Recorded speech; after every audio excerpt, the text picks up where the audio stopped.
¿Cómo están? Bienvenidos a Combinación Clave. Estamos ya con nuestra primera entrevistada esta mañana. Ella es economista, académica de la Universidad Adolfo Ibáñez, además presidenta de la Fundación para la Superación de la Pobreza, Andrea Repeto. Andrea, ¿cómo estás? Hola Fernando, buenos días. Muy buenos días. Entremos directo a picar, Andrea.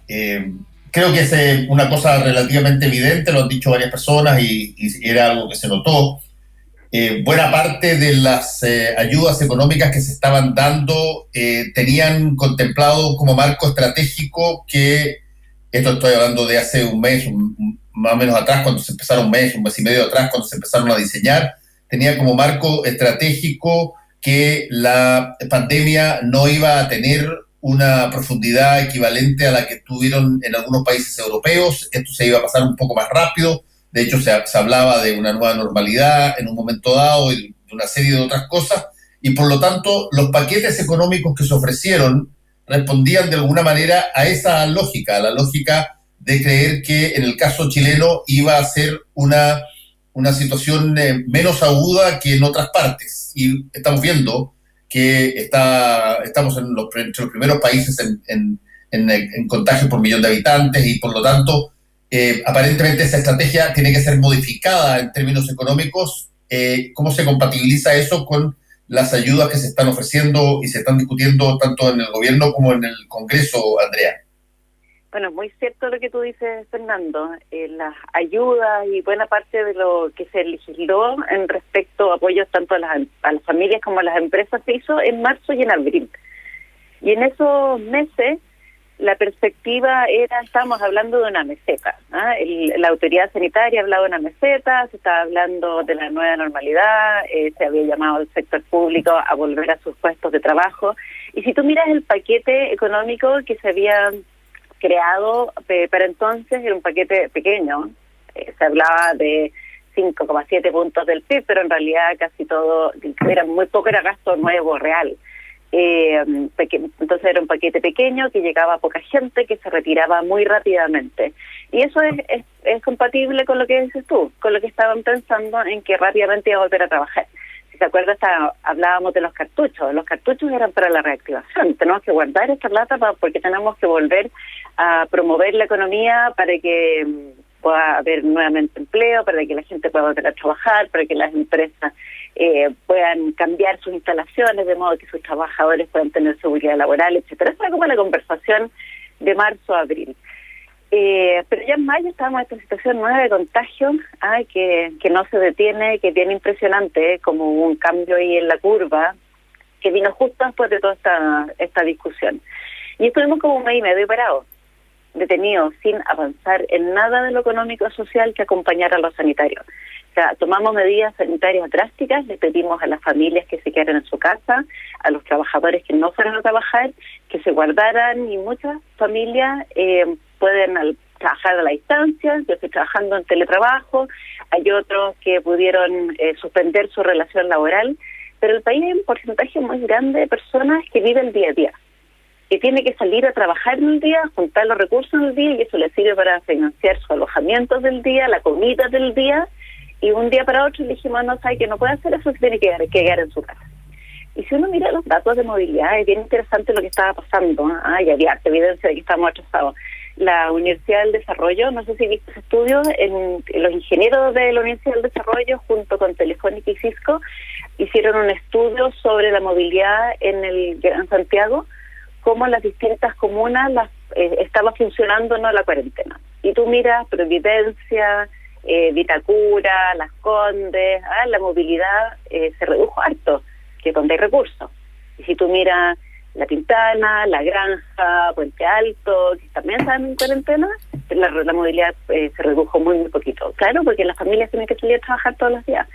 Entonces lo que pasó estos días es un buen acuerdo para hacerse cargo de lo que viene, para reparar un poquitito ese retraso que hemos tenido de pedirle a las familias que hagan algo que en realidad no es razonable pedirle, porque no pueden, porque no tienen los recursos para hacerlo.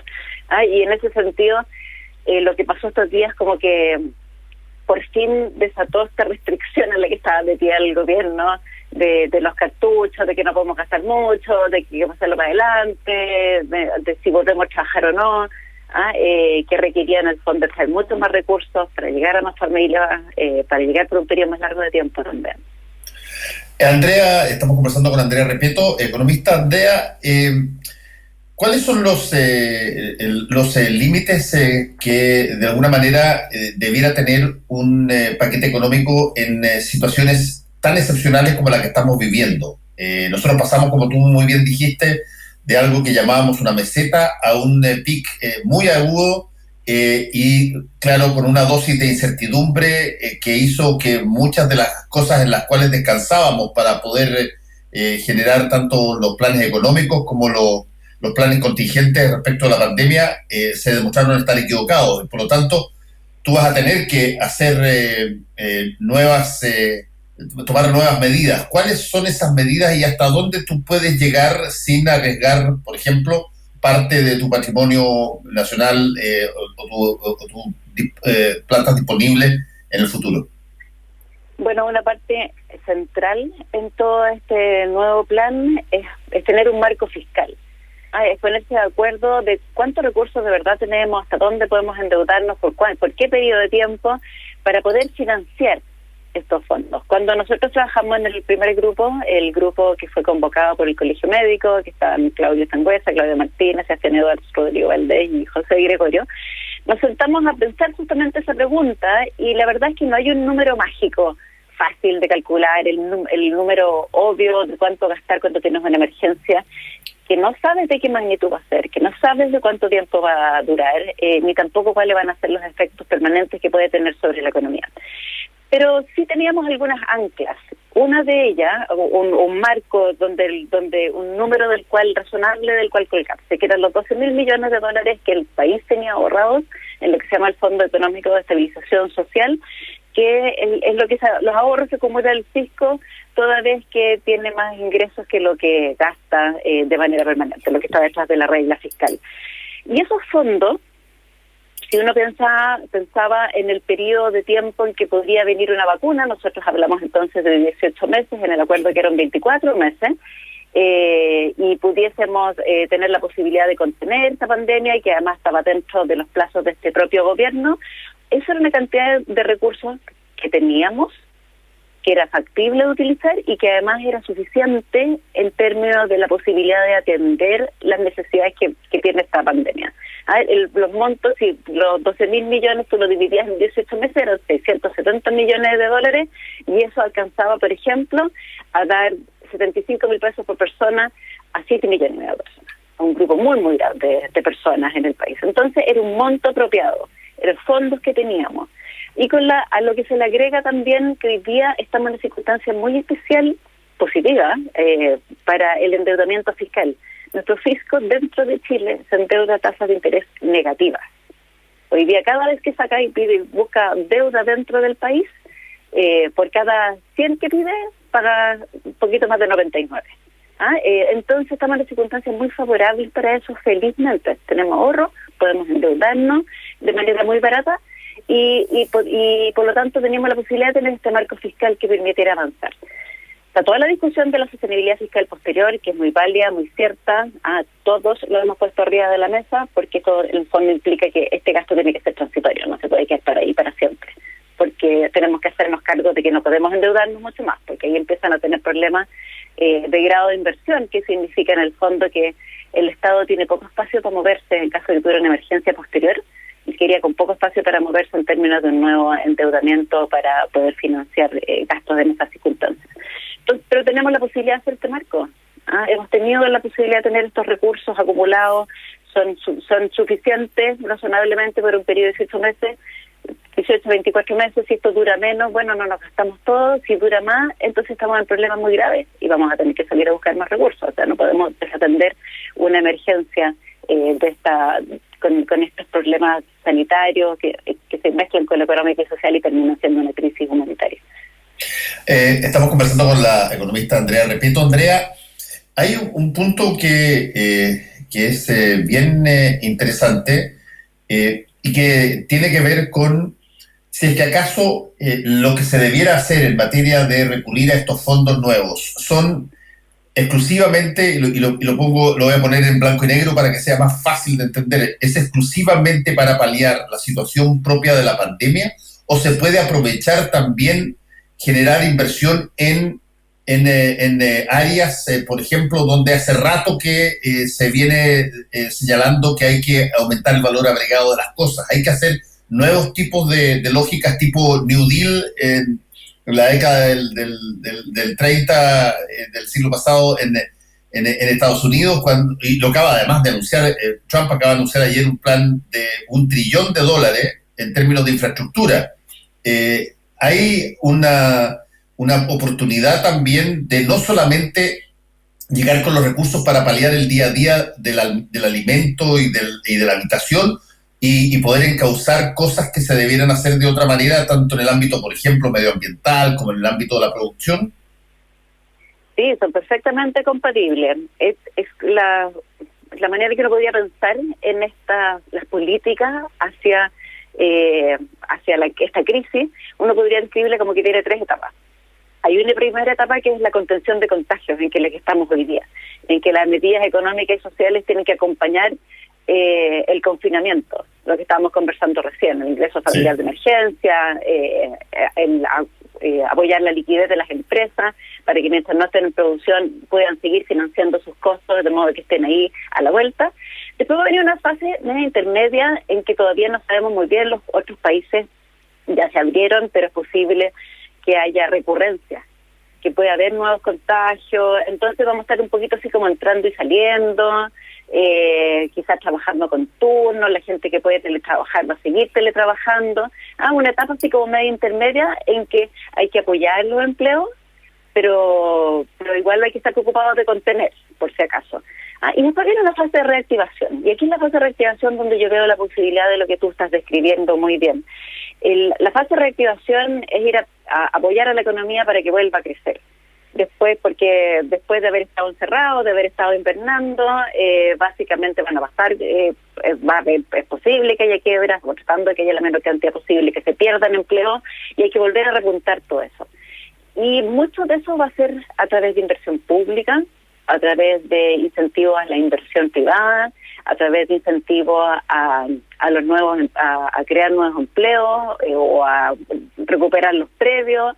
Y aquí hay varias cosas que se pueden hacer con esos fondos en ese sentido.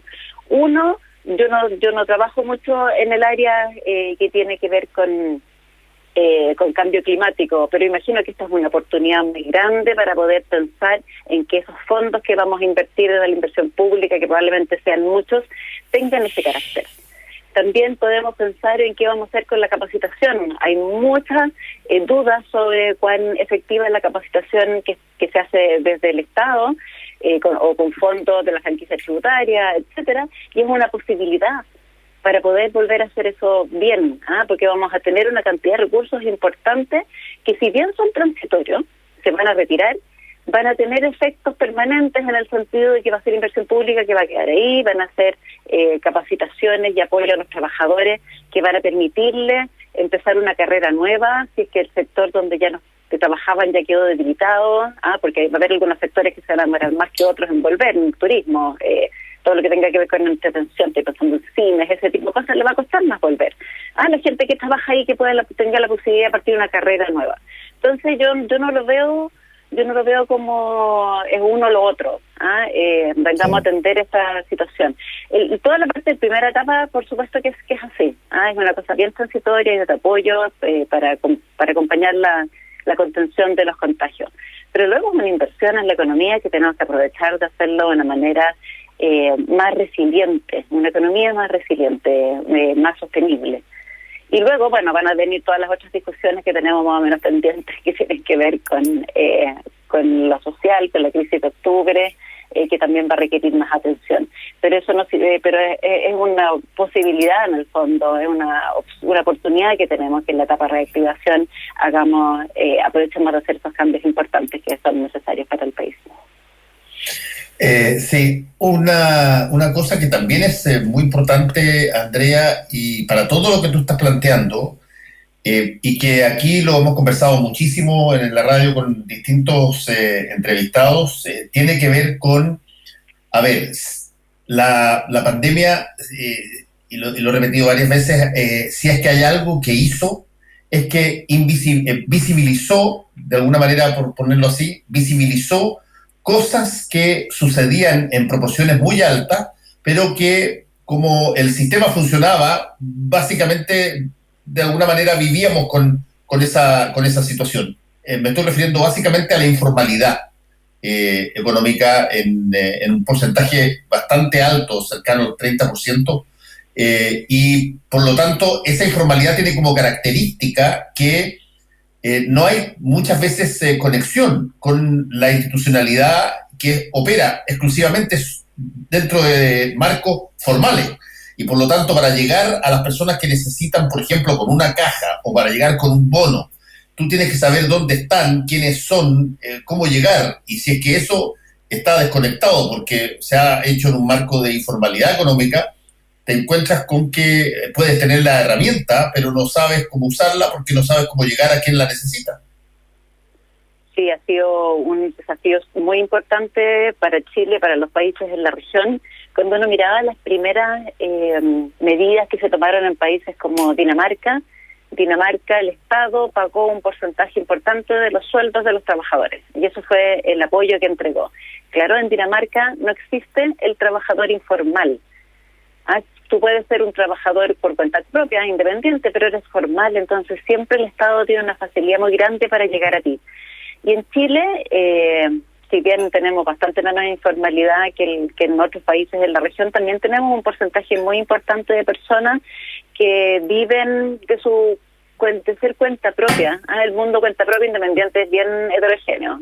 Está aquí el psicólogo, la psicóloga que trabaja en su consulta, que da boleto honorario, ese es un independiente en cuenta propia, y también una persona que cocina alimentos y los vende en la calle.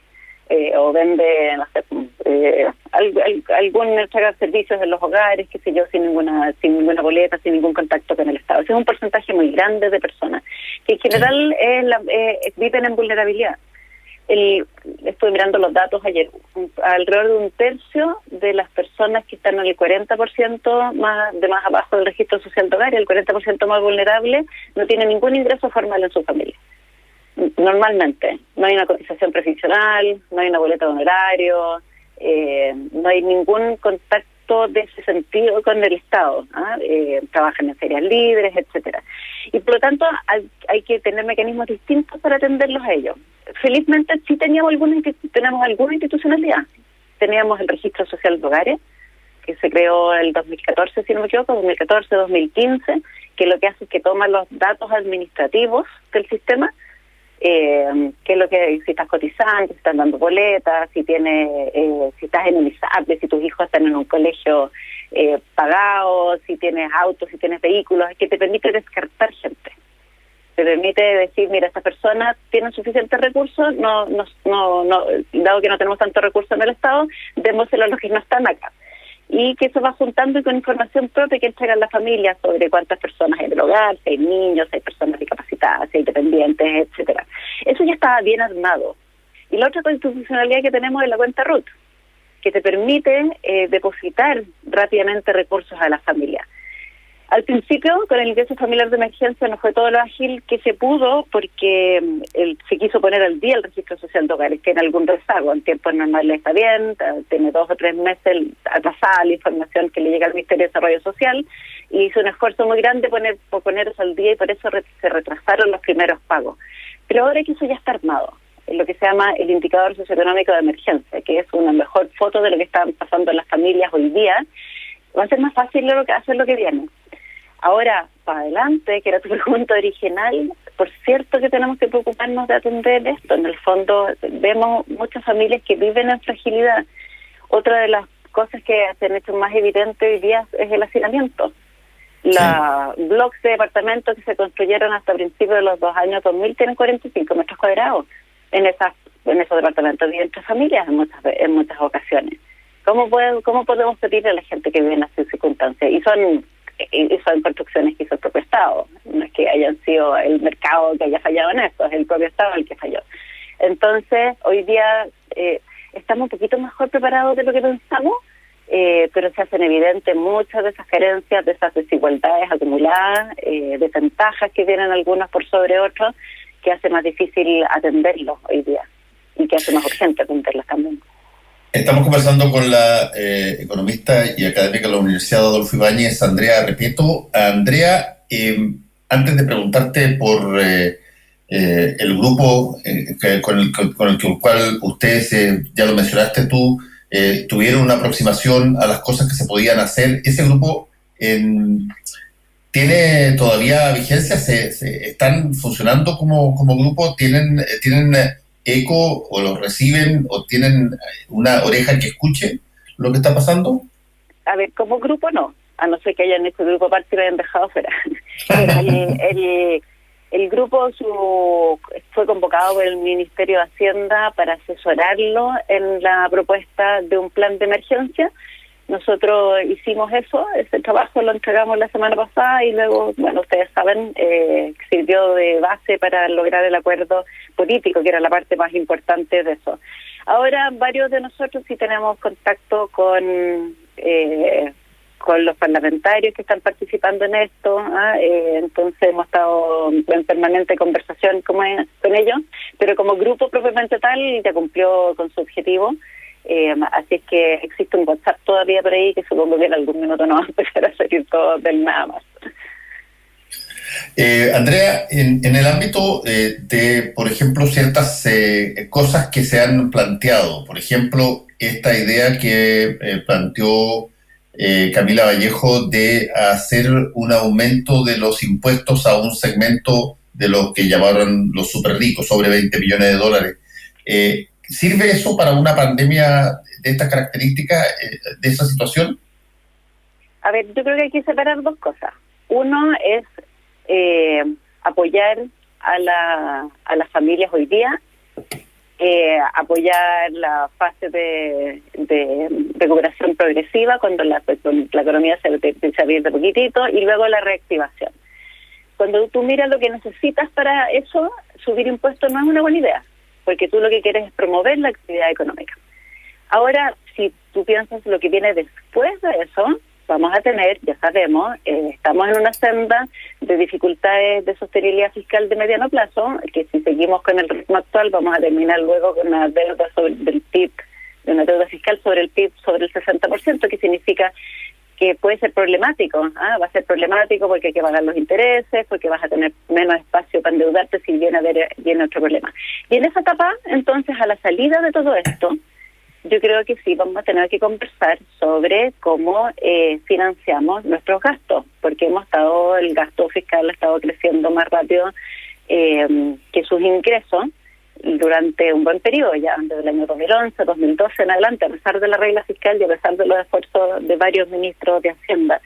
Y ahí entonces vamos a tener que tener una conversación que es política sobre, bueno, cómo nos las arreglamos para esta sostenibilidad fiscal. Algunos van a querer revisar el gasto, reducirlos, otros van a querer subir impuestos. Yo imagino que vamos a tener una combinación de ambas cosas. Entonces, es algo de lo que sí tenemos que conversar, pero no me parece que sea apropiado hablar de subir los impuestos durante esta emergencia, esta crisis. Es algo que puede ser una herramienta para después, para poder financiar nuestros gastos habituales. Pero hoy día vamos a necesitar reactivar la economía, y los impuestos no colaboran mucho en eso. Ahí la frase de reactivación de la economía es una frase que probablemente se va a ver más recurrente en la medida que pasa el tiempo, pero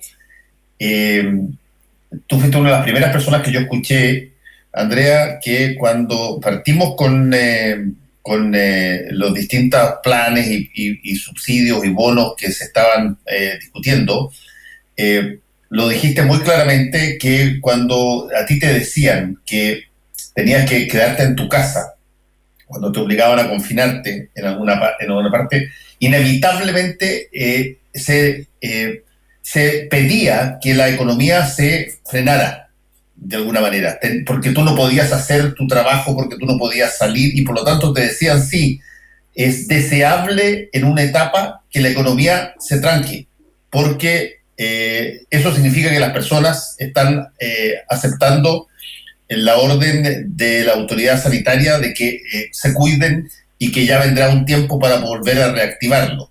Eso ha sido un choque permanente en términos de discusión pública desde hace ya bastante tiempo, que se habla simultáneamente de áreas de confinamiento donde se le pide a Valparaíso ahora que se cierre. Ayer Espacio Público, donde tú eres directora, planteó una hibernación, usó el concepto de hibernación, que uno lo tenía asociado básicamente a los ositos que se metían durante todo el invierno a una cueva y no salían hasta que llegaba la primavera. Pero hablaron de una hibernación en materia del confinamiento de las personas por la forma en cómo las primeras, de alguna manera, las primeras visiones sobre cómo iba a ser la pandemia en Chile fracasaron y evidentemente se produjo una situación inesperada. Dentro de ese marco, ¿cómo se compatibiliza lo que se necesita llegar a la gente para que pueda paliar su día a día con las medidas más mayores que eventualmente vean una proyección al futuro en términos económicos? Claro, aquí, como te decía hace un rato atrás, si uno mira desde el punto de vista de la política pública, económica, social, aquí hay que hacerlo en fases, en etapas. Y la fase actual es contener los contagios y es acompañar entonces las medidas sanitarias que ello significa. Significa en el fondo darle tranquilidad a las familias, darle la certeza de que se pueden quedar en su casa, de que pueden estar tranquilos porque van a pasar dos cosas. Uno, porque van a tener los recursos suficientes para financiar al menos sus gastos más necesarios, van a poder pagar la alimentación, el alojamiento, servicios básicos, las comunicaciones hoy día que son tan importantes, pagar la educación, la salud. Y además, y la otra cosa que necesitan saber para estar tranquilos, no solo es que van a tener recursos mientras están confinados, sino que cuando se acabe esta etapa, sus empleos van a estar ahí todavía. Y por eso hay que estar ayudando a las empresas al mismo tiempo, porque tenemos que estar seguros de que estos empleos no desaparezcan, que la capacidad productiva de la economía no se rompa. Y luego van a venir entonces esas otras etapas de reactivación, en que cuando las familias puedan salir, los trabajadores pueden salir, los jóvenes pueden ir a sus estudios superiores, a los niños a las escuelas, es ahí donde tenemos que apuntalar la economía. Entonces, eso va a venir después. No significa que no hablemos de ello ahora, porque muchas de las cosas que se necesita hacer, por ejemplo, la inversión pública, la que conversamos un rato atrás, va a necesitar tener los permisos, las licitaciones, un montón de burocracia previa tiene que estar lista. Entonces, empezamos a preparar ahora, pero no para echarla a andar ahora, para echarla a andar después, porque hay que tener las medidas suficientes hoy día para contener los contagios. Mientras no contengamos los contagios, no va a pasar esas otras etapas. Y los costos sobre la economía y los costos sociales que eso implica van a ser mayores. Por lo tanto, ser efectivos hoy día, ser efectivos en lo sanitario es lo principal. Y por eso tienes que tener medidas económicas y sociales que las acompañen y que las acompañen con eficacia. Y si no, esto sigue y de verdad es gravísimo. O sea, ¿Tú eres partícipe? Perdón. Sí, tú eres partícipe, Andrea, de mantener la lógica y toda la logística de las cajas con alimentos o eres de la idea de que quizás habría que acelerar eso a través de una transferencia directa a las personas? Sí, mira, como yo leo las cajas desde acá, desde mi distancia, es que yo creo que las cajas fueron la mejor muestra de que nos habíamos quedado cortos con las otras políticas, de que estaba llegando muy pocos recursos a muy pocas familias por muy poco tiempo y el Estado salió a complementar eso con las cajas. Y las cajas no son tan buena idea. Y es mejor entregarle dinero a las familias. Las cajas tienen una logística gigante, sabemos que se demoran mucho tiempo en llegar. Tampoco había una forma evidente de cómo se repartían. Hemos escuchado todo este tiempo. Yo conozco gente, amiga mía, que claramente no tiene necesidad de recursos, pero por el barrio donde viven les llegó una caja y no sabían muy bien qué hacer con esto. La caja más tampoco reconoce cuáles son las necesidades específicas de la familia. ¿Qué pasa si en la familia hay alguien diabético? Bueno, lo que le están entregando hoy día no sirve. Un diabético no puede comer lo que está en esa caja. Y quizás la familia tiene comida, pero lo que le falta es el balón de gas para poder cocinar esa comida. Entonces, llegar con recursos monetarios es mucho más eficiente, es mucho más sensato para atender las necesidades de la familia, y yo creo que nos metimos en este día en las cajas simplemente una forma de reconocer y no reconocer al mismo tiempo de que el ingreso familiar de emergencia y los apoyos a las familias se habían quedado demasiado cortos. Andrea Repetto, economista y académica de la Universidad Adolfo Ibáñez, te quiero agradecer por este contacto con Combinación Clave. Que tengas un buen día, cuídate. A ti, gracias Fernando, que estés muy bien. Chao. ¿Qué hacer si alguien de mi familia es diagnosticado y debe hacer cuarentena? Aísla al paciente en una habitación